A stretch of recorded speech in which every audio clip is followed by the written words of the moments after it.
All right, let's jump right into something that practically every single household in Nepal knows intimately. We are talking about the ultimate goal, securing a government job.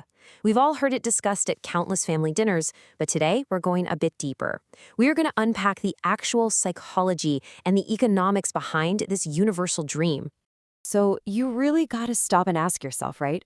Is this intense drive for a government role truly your own personal dream? Or is it actually just massive pressure manufactured by society? It's a serious reality check. Are young people out there genuinely chasing a passion, or are they just trying to check a societal box? To really unpack this, we're going to look at 5 key things today. 1. The ultimate Nepali dream. 2. The drivers of the obsession. 3. The Lok Sewa exam culture. 4. Weighing the pros and cons. And 5. Choosing your own path. Let's get right into it. Section 1. The ultimate Nepali dream. The pursuit of lifetime security. Look, in a developing economy, security is literally king. A government job, it isn't just a career path. It's basically a vault. You get that guaranteed regular monthly salary and a lifelong pension waiting for you when you retire. It's a perfectly stable future where you're actively choosing the safe route over taking risks. It's essentially a lifetime insurance policy, you know? Moving to Section 2. Drivers of the obsession. Family, society, and economy.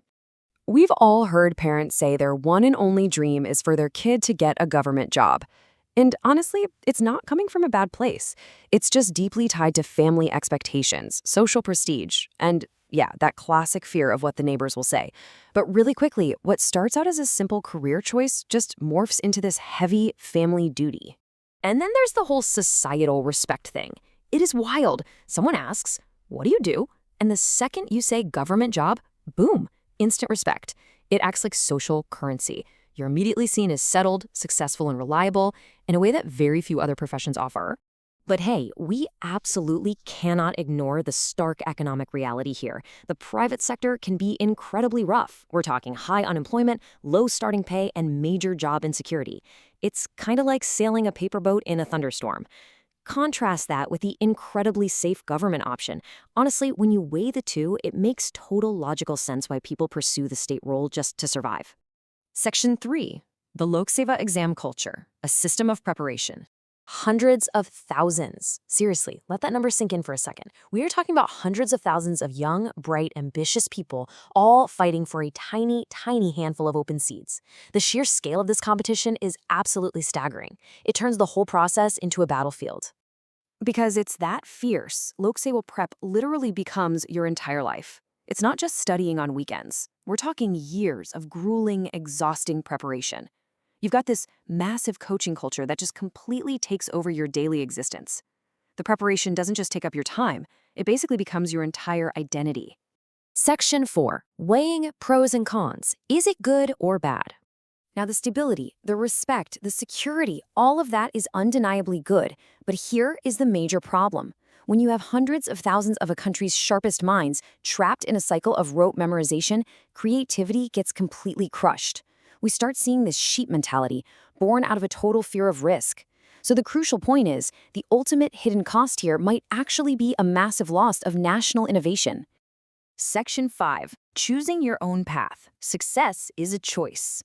Look, a government job is a fantastic option, for sure, but it is absolutely not the only way to win. There are very real, highly viable alternatives out there.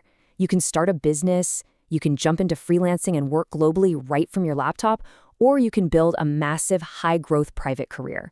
Success is a choice, guys. It's not a mandatory uniform you're forced to wear. Remember this, the dream should be yours, not society's. It's so incredibly easy to just absorb your parents' ambitions or the heavy expectations of your community. But at the end of the day, you are the one who actually has to live your life. You really have to choose your own path based on what drives you, rather than just getting in line with the crowd. So, as we wrap up this explainer, I want to leave you with this provocative thought. In our relentless pursuit of total, guaranteed security, are we actually risking something way more valuable? Our own untapped potential? Think about it. Are you preparing for a government job right now? If you are, just make sure it's the path you truly want. All right, thanks for joining me today. Keep questioning things, and I'll catch you in the next one.